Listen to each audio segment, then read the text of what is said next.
लेकिन वो पिया को अच्छी तरह से जानता था। अगर पिया को उसकी फीलिंग्स के बारे में जरा सा भी अंदाजा हो गया ना तो राम ही जाने वो उसका क्या हल करेगी। वैसे पिया तो जो करेगी वो बाद में करेगी, उससे पहले पलाश ही खुद को कोसने लगता था। पिया के आसपास होने से पलाश के मन में भावनाओं का जो ज्वार उठता था वो पलाश को फ्रस्ट्रेट कर देता था। पलाश के कहने के बावजूद पिया को बिल्कुल भी उम्मीद नहीं थी कि राधिका उन दोनों का पीछा इतनी आसानी से छोड़ देगी। वो राधिका जैसे लोगों को जो बदला लेने में यकीन रखते हैं अच्छी तरह से जानती थी। वो गवाह रह चुकी थी एक ऐसी ही सिचुएशन की जहां एक औरत के बदले की आग में एक भोला भाला परिवार भस्म हो गया था। पिया का मानना था कि उस परिवार के सर्वनाश के लिए सिर्फ वो चुड़ैल औरत ही जिम्मेदार नहीं थी, बल्कि उस परिवार के जिस आदमी की वजह से ये हुआ था वो भी बराबरी का जिम्मेदार था। इस दुनिया के ज्यादातर आदमी कमजोर होते हैं और अक्सर औरत उनकी कमजोरी होती है। पिया के दिमाग में बवंडर उठा हुआ था। अब तुम ठीक हो? हंसते हंसते पिया का चेहरा अचानक ही बुझ गया था। ये देखकर पलाश को चिंता हो आई थी। अब ठीक हूं, कुछ ऐसा याद आ गया था जैसे भूल जाना ही बेहतर है। पलाश का यूं चिंता से भरकर उसका हाल पूछना।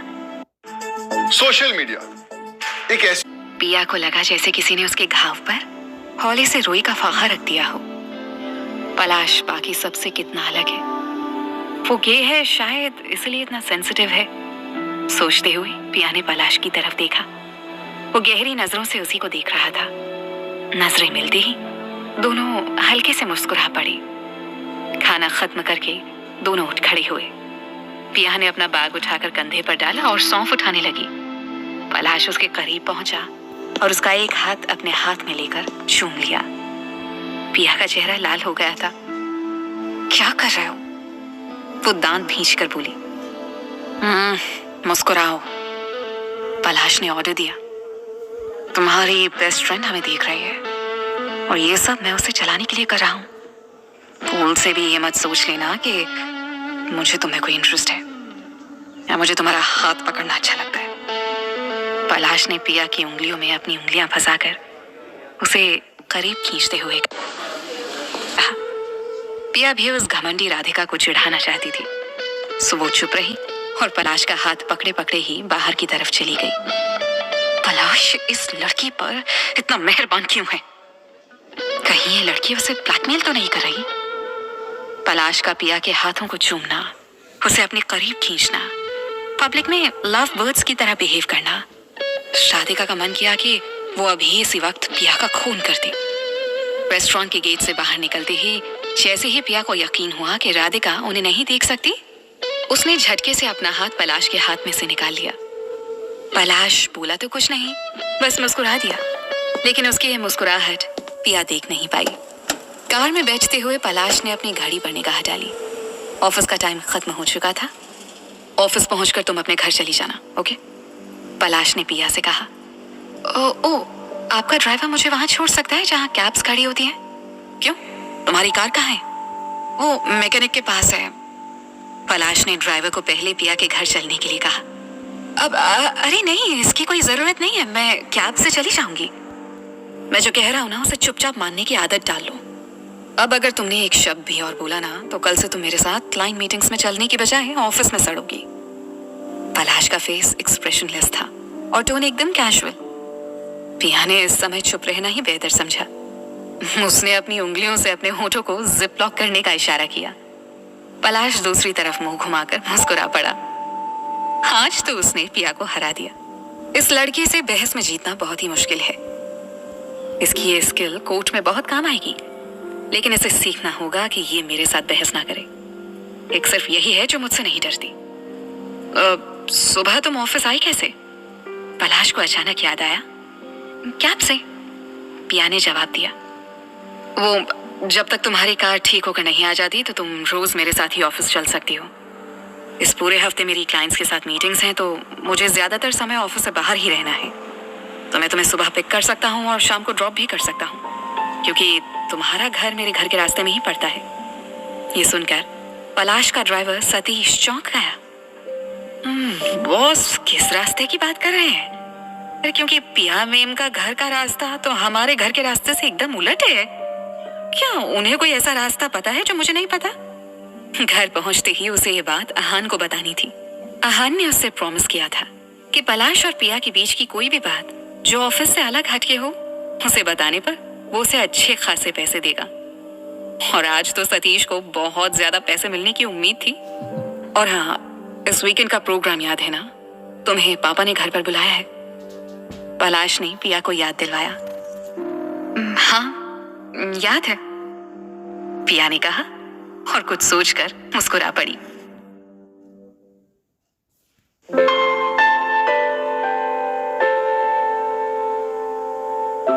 पिया को मुस्कुराते हुए पलाश ने देखा, लेकिन उसके मुस्कुराने की वजह उसे समझ में नहीं आई। पलाश की जिंदगी में जिस दिन से पिया आई थी, उस दिन से ही पलाश का ना तो खुद पर बस रहा था और ना ही वो पिया को रत्ती भर भी समझ पा रहा था। वीकेंड की बात पर पिया जिस तरह से मुस्कुराई थी, पलाश को लगा कि पिया के दिमाग में जरूर कुछ चल रहा है। लेकिन पलाश अब कोई नई आफत मोल नहीं लेना चाहता था, इसलिए उसने सिर झटका और चुपचाप खिड़की से बाहर देखने लगा। पलाश आज थक गया था, कुछ तो सारा दिन बाहर रहने की वजह से, और कुछ वो पिया की प्रेजेंस में खुद को समझ नहीं पाता था। पलाश को हमेशा से लगता था कि उसका अपनी लाइफ, अपनी फीलिंग्स पर पूरा कंट्रोल है, लेकिन आज उसने जो किया उससे वो हैरान रह गया था। किसी लड़की ने क्या पहना है, ये कब से उसके लिए इतना मैटर करने लग गया था, या फिर पिया ने पहना था इसलिए उसने इस तरह से रिएक्ट किया। पलाश को समझ में ही नहीं आ रहा था और ये बात उसे परेशान किए जा रही थी। पलाश ने डिसाइड किया कि अब से क्या, अभी से वो पिया से सिर्फ प्रोफेशनल बातचीत ही करेगा। उसने पिया से केसेस के बारे में बात करनी शुरू की।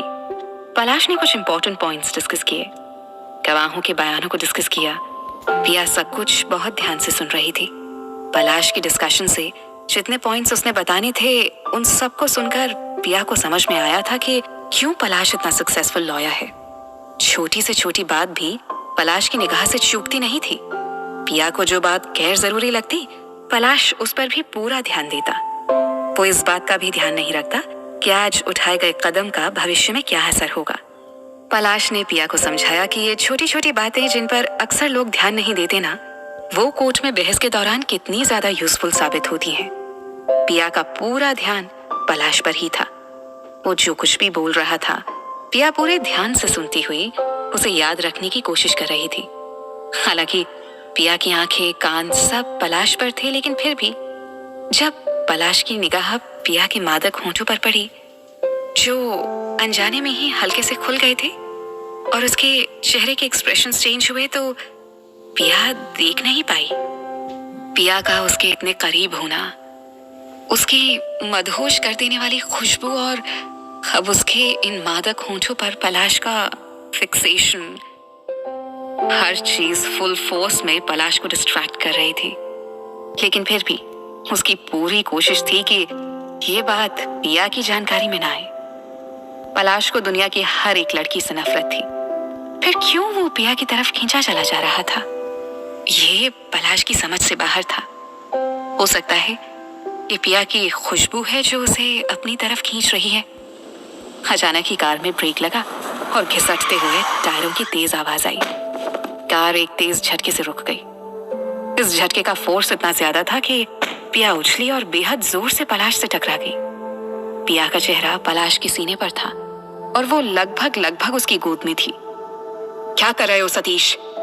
पलाश गुस्से से बोला। कार के झटके के साथ ही पलाश को अपनी बाहों में एक कोमल नाजुक एहसास हुआ और उसने अनजाने में ही उस नाजुक एहसास को कसकर अपनी बाहों के घेरे में ले लिया। आउच! पिया दर्द से कराह उठी। उसका सिर किसी हार्ड चीज से जा टकराया था। एक हाथ से अपना सिर मलते हुए पिया ने आंख उठाई ये देखने के लिए कि वो टकराई किस चीज से।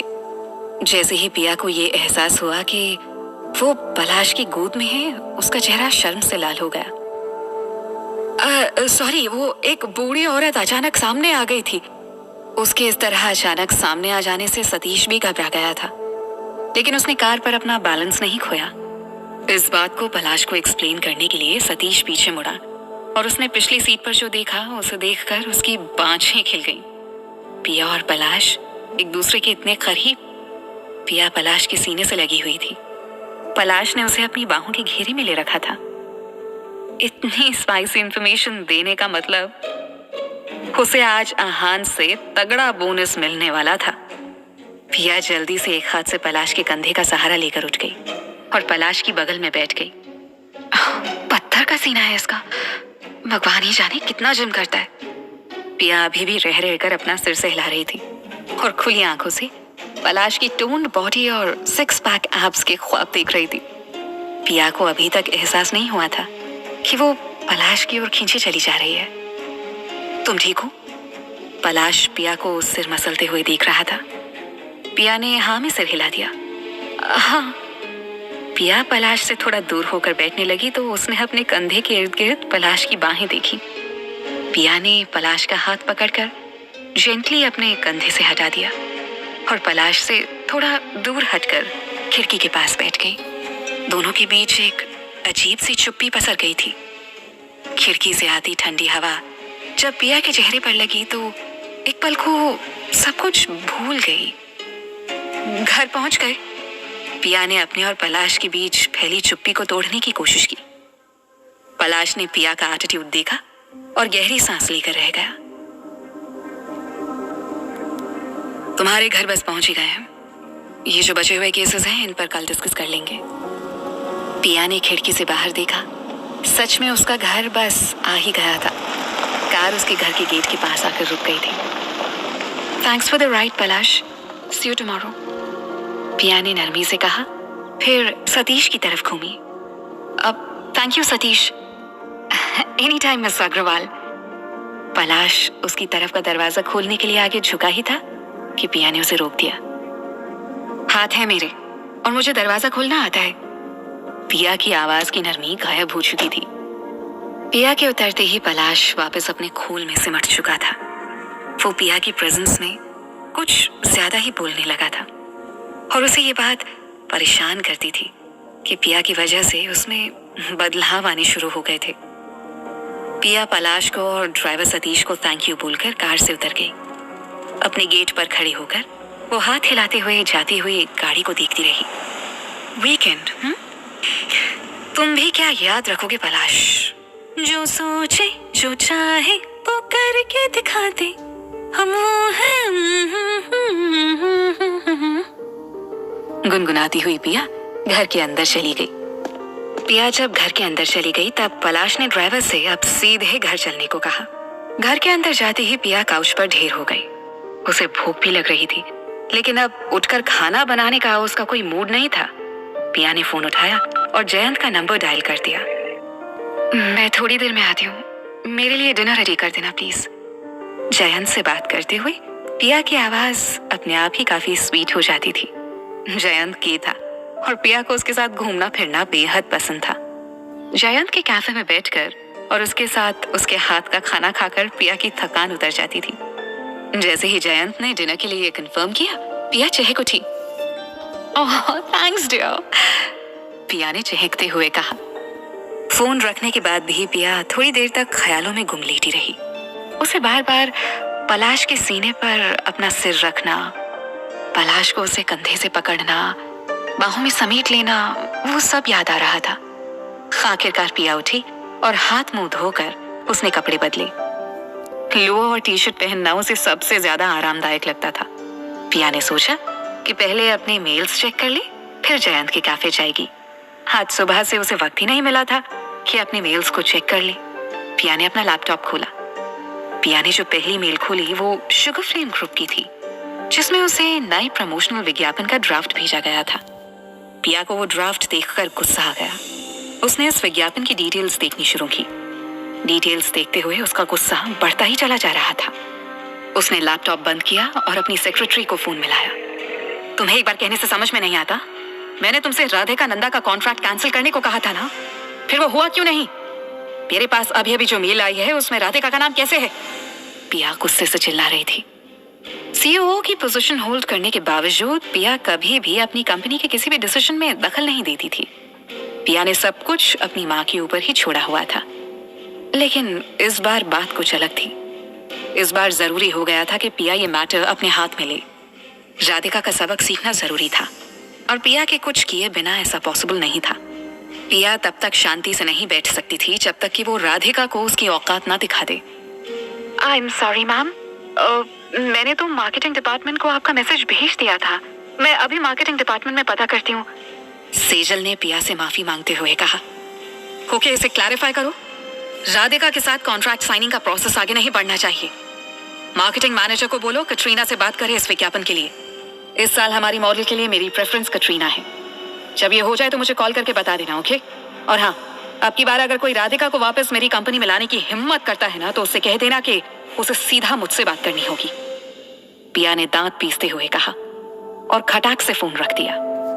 शुगर फिल्म ग्रुप में सीईओ की पोस्ट संभाले हुए पिया को अभी ज्यादा वक्त नहीं हुआ था, और ये भी उसने अपनी माँ के जबरदस्ती कहने पर ही किया था। शुरू में तो उसकी माँ ने ये कहा था कि पिया बस तब तक के लिए ही जिम्मेदारी संभाल ले जब तक कि उन्हें इस पोस्ट के लिए कोई सूटेबल बंदा नहीं मिल जाता। और सब कुछ समझते हुए भी पिया एक बार फिर से अपनी माँ की इस ट्रिक में फंस गई। उसकी माँ ने कई बार उससे कहा था कि वो कंपनी के मैटर्स को देख लिया करे, लेकिन उसका दिल तैयार ही नहीं हुआ था। उसके सपने कुछ और थे, उसकी खुद से चाहते कुछ और थी। वकील बनने और वकालत करने के उसके अपने रीजंस थे। पिया एक सफल बिजनेस वुमन की बेटी थी, लेकिन वो अपनी जमीन खुद बनाना चाहती थी। वो अपने आकाश में अपनी माँ का सहारा लिए बिना उड़ना चाहती थी, लेकिन फिर भी वो अक्सर ही डिसीजन मेकिंग में अपनी माँ की मदद कर दिया करती थी, और उसे जो भी खाली समय मिलता था उसमें कंपनी के कामों में वो अपनी माँ को असिस्ट करती थी।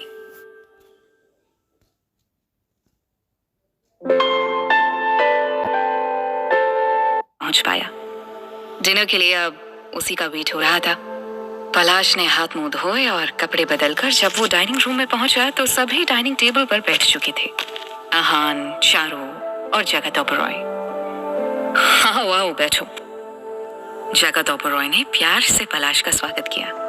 पलाश उनके बगल में बैठ गया। पलाश के बगल में उसकी बहन चारू बैठी थी और चारू के ठीक सामने आहान बैठा था।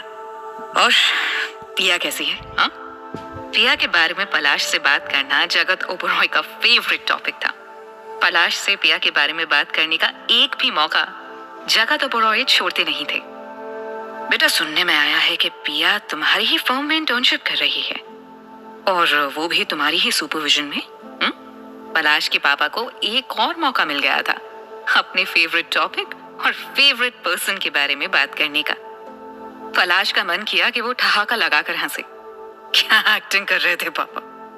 ऐसे पूछ रहे हैं जैसे इन्हें पिया के बारे में कुछ भी नहीं पता है। हाँ, और इन्हें क्या लगता है मैं नहीं जानता कि आजकल इनकी आहान से कितनी पट रही है?